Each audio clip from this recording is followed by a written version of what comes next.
When did the people of Israel really become God's chosen people? It wasn't when Abraham began his divinely inspired wanderings.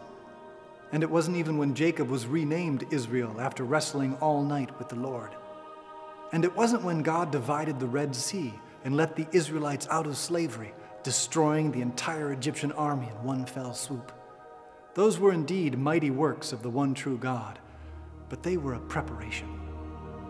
The moment in which the people of Israel truly became a kingdom of priests, a holy nation, as God described it to Moses, was when they received the law. It was when Moses went up the sacred mountain of Sinai and received the commandments of the Lord amid fire and smoke and thunder.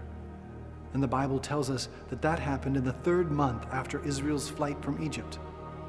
When you do the math, you find that the reception of God's sacred law, the law that set Israel apart as God's chosen people in the Old Testament, happened at the same time of the year as the Feast of Pentecost. Through the centuries, the Church has reflected on this apparent coincidence, and it has found a parallel between the two events. The giving of the law on Mount Sinai created a chosen people who were united by something outside themselves, the commandments of the Old Covenant. The giving of the Holy Spirit to Christ's followers on the Feast of Pentecost created a new chosen people, the Church, united by something within themselves, the presence and the gift of the Holy Spirit, the living law of God's love that makes up the new, interior, and everlasting covenant.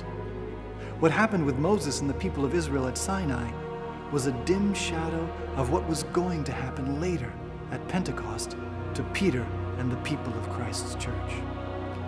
When we were baptized into that church, we received the same Holy Spirit that the first apostles received at Pentecost.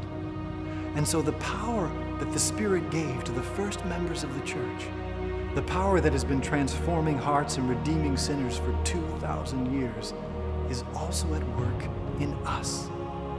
How can we tap into that power? How can we allow this new interior law of love to truly transform our lives and our circles of influence? That's what this retreat guide, Unleashing the Power of Pentecost, will reflect on.